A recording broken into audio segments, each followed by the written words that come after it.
Hello friends, जो अगला next question है, रासायनिक समीकरण को कैसे लिखा जाता है या रासायनिक समीकरण के लिखने का नियम क्वेश्चन है।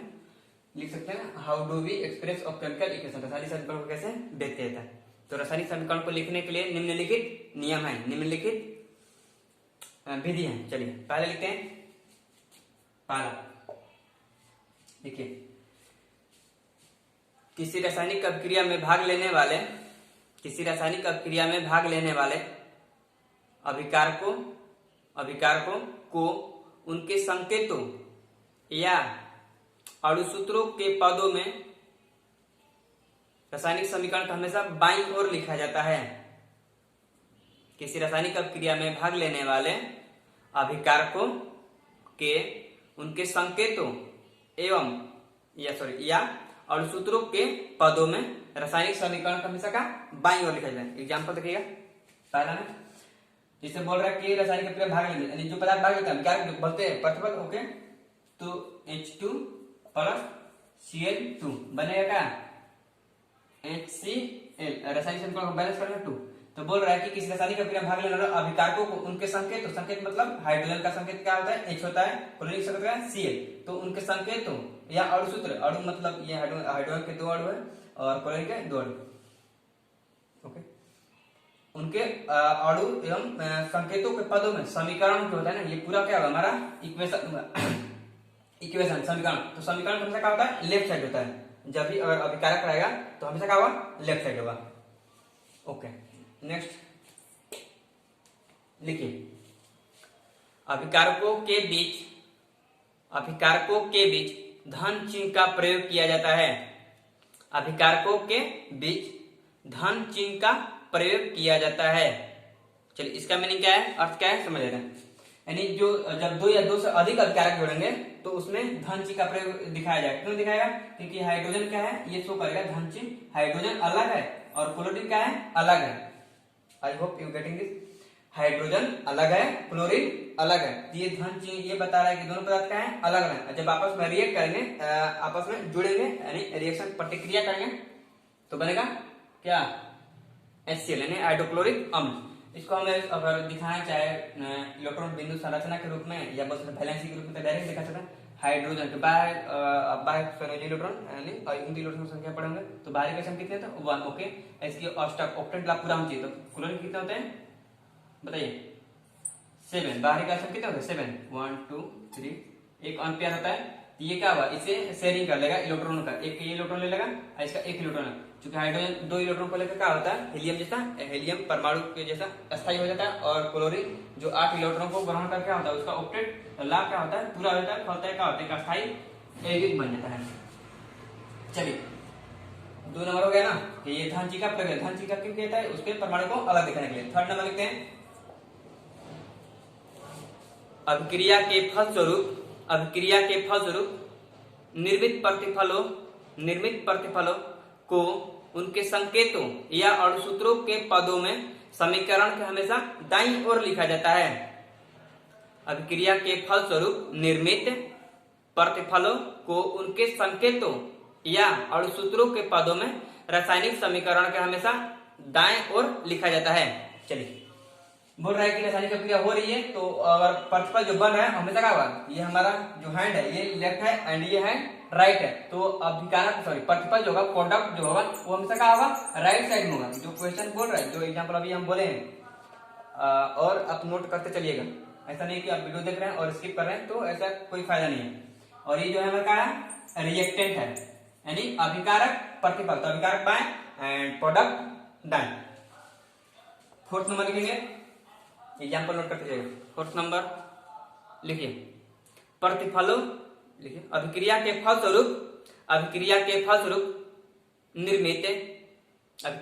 फलस्वरूप निर्मित प्रतिफलों के बीच धन चिन्ह का प्रयोग किया जाता है।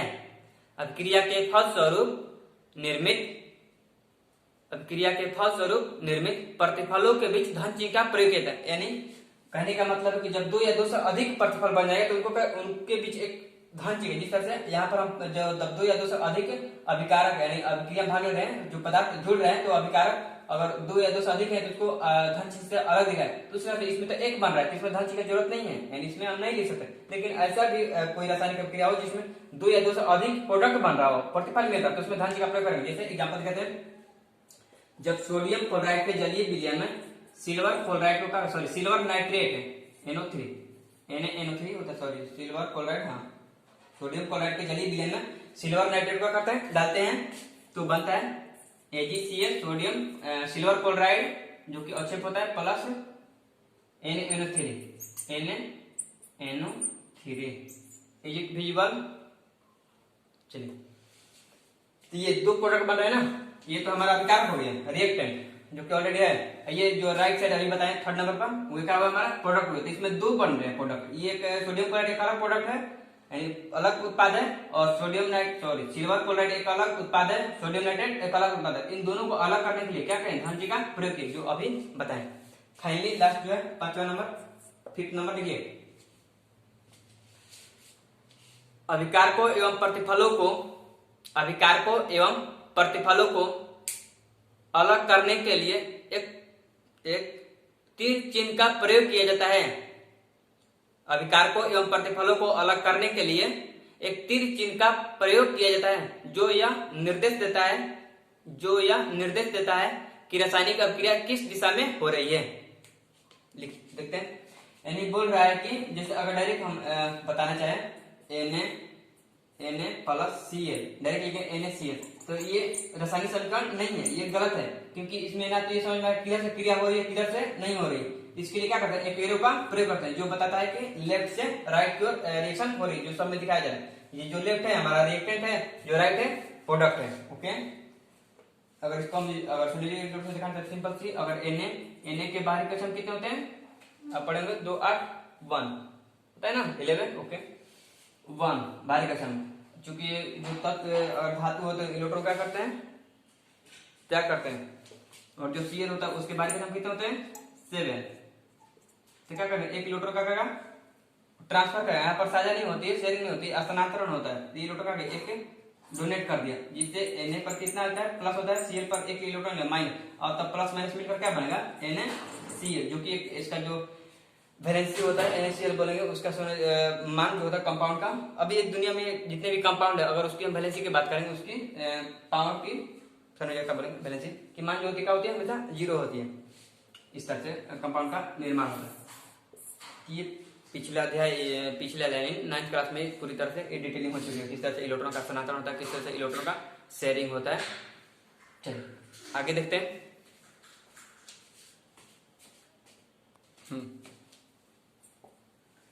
क्वेश्चन है next, what are balanced and unbalanced chemical equation. संतुलित तथा असंतुलित रासायनिक समीकरण क्या है। संतुलित से आप सुनने से भी जाहिर हो रहा है कि संतुलित मतलब का दोनों पक्ष का जो मान हो वो बराबर हो, यानी इक्वल हो, यूनिफॉर्म हो, तथा अनबैलेंस का मतलब यानी असंतुलित का मतलब एक और ज्यादा एक और कम।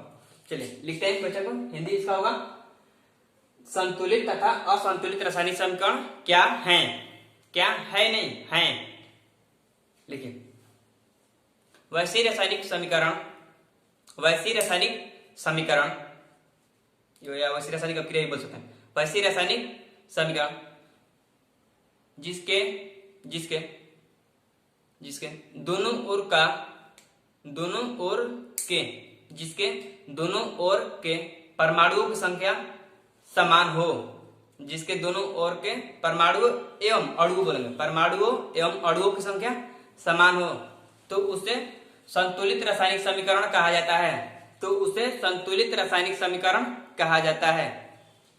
चलिए इसका एग्जांपल करते हैं, जिससे H2 plus Cl2 equal to बनेगा HCl। ये बार बार कोई एग्जांपल क्यों दे रहे हैं, क्योंकि बहुत ईजी है, आपको भी समझ में और हमें बताने में परेशानी भी ना हो। नहीं तो और भी एग्जांपल हो सकते हैं, बहुत सारे हो सकते हैं, यानी 2-3 ठो हम यहाँ पर नोट कर देंगे।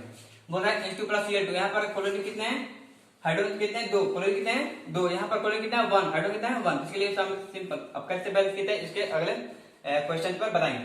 तो बैलेंस हो गया, दोनों इधर भी 2 है इधर भी 2 है, यानी इधर लिखेंगे हाइड्रोजन की परमाणु संख्या यानी number of hydrogen equal to 2, number of chlorine equal to 2 and number of hydrochloric acid equal to 2, sorry number of hydrochloric acid of atom, यानी परमाणु अणु की संख्या जो हाइड्रोक्लोरिक अम्ल की अणु की संख्या जो कितनी है 2 है। इधर इधर यानी समान है, इसको बोले क्या संतुलित रासायनिक समीकरण। और ज्यादा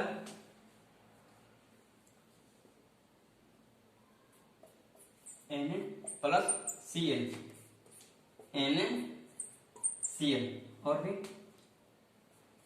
H2 प्लस O2,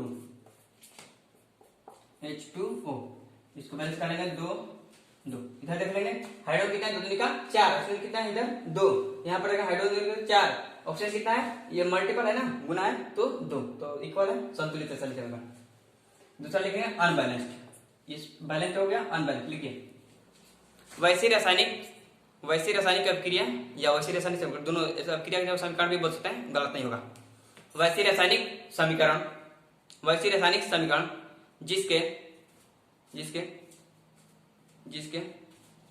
किसी एक और की परमाणु संख्या कम या ज्यादा हो, ये जरूरी नहीं कि दोनों और कम ही ज्यादा होगा, किसी एक और की परमाणु एवं अणुओं की संख्या, वैसी रासायनिक समीकरण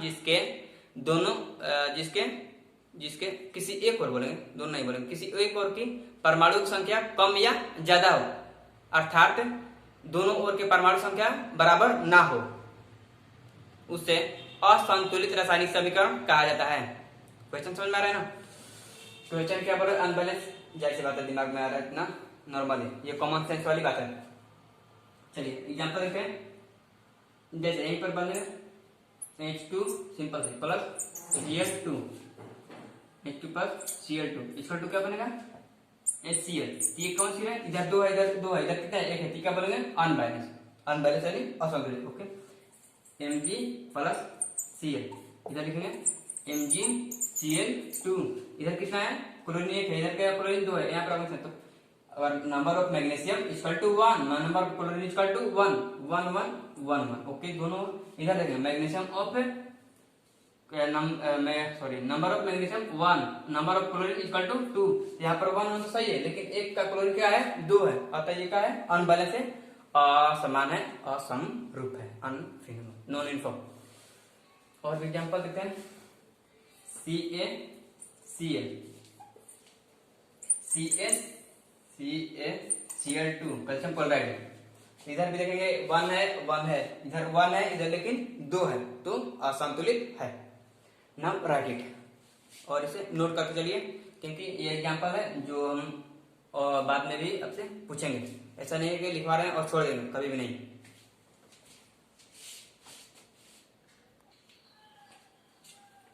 चलिए अगला क्वेश्चन है, how do we balance of any chemical equation, किसी रासायनिक समीकरण को कैसे बैलेंस किया जाता है, कैसे संतुलित करते हैं। क्वेश्चन होगा रासायनिक समीकरण, किसी रासायनिक समीकरण को कैसे संतुलित करते हैं, किसी रासायनिक समीकरण को कैसे संतुलित करते हैं। चलिए लिखते हैं, लिखने का बता दे रहे हैं, क्योंकि ये क्वेश्चन नहीं बनता है, क्वेश्चन नहीं आता है, डायरेक्ट बनाने के लिए आएगा।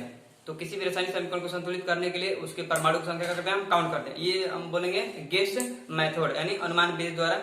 इसके लिए कोई खास नियम नहीं है ना, तो कोई खास रूल है, जनरली बताते हैं कि अपने कॉमन सेंस का या अपने बोलते हैं अनुमान विधि द्वारा कि कितने परमाणु इधर होंगे, कितने परमाणु, उन परमाणु को योग करके क्या करते हैं उनको बैलेंस करते हैं। जैसे यहाँ पर देखते हैं, यहाँ पर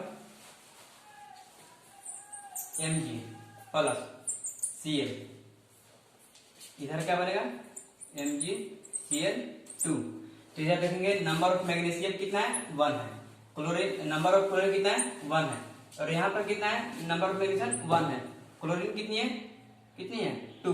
तो ये देख रहे हैं मैग्नीशियम समान है, लेकिन क्लोरीन क्या है असमान है, अलग है। तो सिंपल से कुछ नहीं करेंगे, इसके सामने क्या करेंगे, यहाँ पर 2 है, यहाँ पर 2 जोड़ेंगे, बिल्कुल नहीं।